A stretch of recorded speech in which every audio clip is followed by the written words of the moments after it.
जय माता दी सभी भक्तों को। आप सभी भक्त मेरा प्रणाम स्वीकार करें।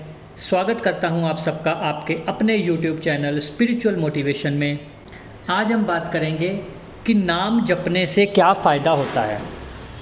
सिर्फ नाम, किसी भी मंत्र को, किसी भी एक चाहे आप राम नाम ही जपिए, उस चीज़ का आपको क्या लाभ मिलता है।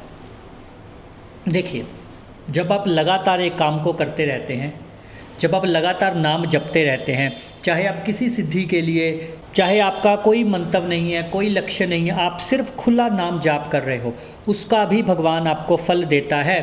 कुछ एक ऐसी सिद्धियां होती हैं जो आपके शरीर में होती हैं, जिनको सिर्फ जागृत करना होता है। कुंडलिनी उससे अलग है। कुंडलिनी एक अलग साधना होती है, ध्यान एक अलग साधना होती है, आज्ञा चक्र एक अलग साधना होती है जिसको दिव्य दृष्टि बोलते हैं, वो एक अलग साधना होती है। पर ये चार सिद्धियां हर नाम जपने वाले को मिलती ही मिलती हैं। ये भगवान की तरफ से आपको तोहफा है। तो वो कौन सी चार सिद्धियां हैं मुख्य? सबसे पहली सिद्धि वाक सिद्धि।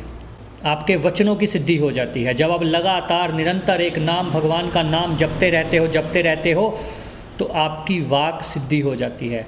आपने जो वचन मुंह से किसी के लिए निकाल दिया वो पूरा होना शुरू हो जाता है। कौन करता है, कौन सी शक्ति है, वो आपको जानने की ज़रूरत नहीं है, पर आप खुद महसूस करोगे कि जो आपने बोल दिया वो पूरा होने शुरू हो जाता है। सबसे पहली तो आपको मिलती है वचन की सिद्धि, यानी कि आपकी जो जिह्वा है वो सिद्ध होनी शुरू हो जाती है। तभी कहते हैं कि नाम जपने वाले को किसी के लिए बुरा नहीं बोलना चाहिए, अपने मन में किसी के लिए द्वेष नहीं रखना चाहिए, क्योंकि जो अपने इष्ट के करीब होता है, और कभी उस आदमी से वैर भी नहीं रखना चाहिए, कभी उस आदमी से लड़ाई नहीं करनी चाहिए जिस आदमी का अपने इष्ट से प्रेम है और जिसका इष्ट उसको बहुत ज़्यादा प्यार करता है। नहीं तो वो तो कुछ नहीं कहेगा, पर वो नहीं छोड़ेगा आपको। इसीलिए हमेशा नाम जप कीजिए, अपने औरे को मजबूत कीजिए, इससे आपको वचन की सिद्धि मिलती है। दूसरी सिद्धि आपको मिलती है नेत्रों की सिद्धि। आपकी आँखों में एक ऐसी ऊर्जा का, एक ऐसी शक्ति का वास हो जाता है कि जब भी आप किसी नकारात्मक ऊर्जा वाले मनुष्य की आँखों में आँखें डालते हो, जब भी आप उसके नेत्रों में देखते हो, तो आपको खुद ब खुद पता चल जाएगा कि यह नकारात्मक ऊर्जा से ग्रसित है। और उसके अंदर भी जो नेगेटिविटी होगी, सिर्फ आपको देखने से पता चल जाएगा कि उस आदमी के मन में आपके प्रति क्या विचार है। सिर्फ आपको देखने से। ये नेत्र सिद्धि नाम जपने वालों को भगवान की तरफ से एक उनका कह लो आशीर्वाद होता है। ये मिलती ही मिलती है। हर नाम जपने वाले साधक को पता चल जाता है कि सामने वाला उसके बारे में या दुनिया के बारे में क्या सोच रहा है, उसके मन में क्या चल रहा है। तीसरी सिद्धि आपको मिलती है स्वपन सिद्धि। ये बहुत ही दुर्लभ सिद्धि है। ये पहली सिद्धि है जब साधक को खुद पे विश्वास होना शुरू हो जाता है, क्योंकि वचन सिद्धि और नेत्र सिद्धि, इसका तो आप कह लो, आप सोच सकते हो कि वहम है, या आप कह सकते हो कि तुक्का लग गया। ये चीज़ बोल देते हैं ना कि तुक्का लग गया। पर स्वपन सिद्धि एक ऐसी सिद्धि है जब परमात्मा, क्योंकि सबसे पहले दर्शन आपको स्वपन में ही होंगे, तो परमात्मा आपको स्वपन में दर्शन देगा। स्वपन में आपको फ्यूचर में घटित होने वाली चीज़ें पता लगनी शुरू हो जाएगी। स्वपन में ही आपको सब कुछ दिखना शुरू हो जाएगा। ज़्यादातर अनुभव आपको स्वपन में ही होंगे। इसके पीछे बहुत बड़ा राज है। आज एक बहुत बड़ा राज मैं खोलने जा रहा हूँ। अर्ध निद्रा ही ध्यान है। मेरी बात याद रखिएगा, अर्ध निद्रा ही ध्यान है। तो जो आप स्वप्न, आपको याद भी वही स्वप्न रहते हैं जो आप अर्ध निद्रा में देखते हो।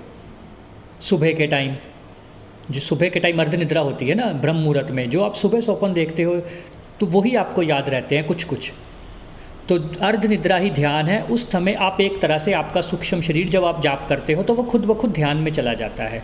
तो ध्यान में जाके वो जिन जिन चीज़ों को देखता है, जो जो अनुभव करता है, चाहे वो देवलोक में गया हो, चाहे वो पृथ्वी लोक पे ही किसी चीज़ों को देख रहा हो, चाहे आपके आस पड़ोस में कोई घटना घटित होने वाली हो, वो सब आपको स्वप्न में पहले ही पता चल जाएगी। ये नाम जपने वाले को तीसरी सिद्धि, बहुत बड़ा तोहफा मिलता है। चौथी सिद्धि होती है मन की सिद्धि। ये बहुत ही अमूल्य सिद्धि है। बड़े सारे साधक इसका उपयोग करना ही नहीं जानते।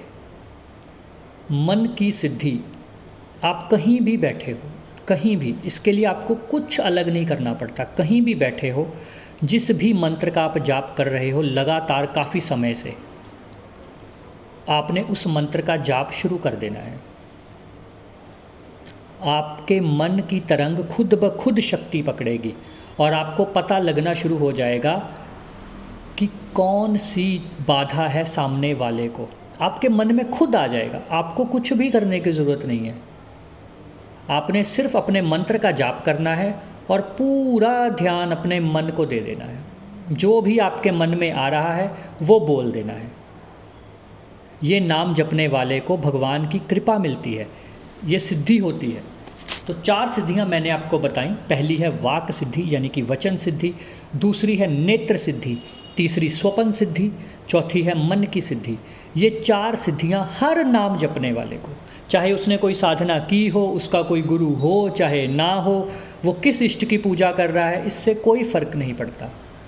हर नाम जपने वाले को ये सिद्धि उसके इष्ट द्वारा मिलनी ही मिलनी है। हर एक इष्ट बराबर है, कोई भी देवता छोटा या बड़ा नहीं होता। चाहे आप सूर्य देव की पूजा कर रहे हो, चाहे आप नारायण की पूजा कर रहे हो, चाहे आप महादेव की पूजा कर रहे हो और चाहे आप नंदी जी की पूजा कर रहे हो, ये सभी देवी देवता बराबर हैं। किसी को छोटा बड़ा कहने की ज़रूरत नहीं है।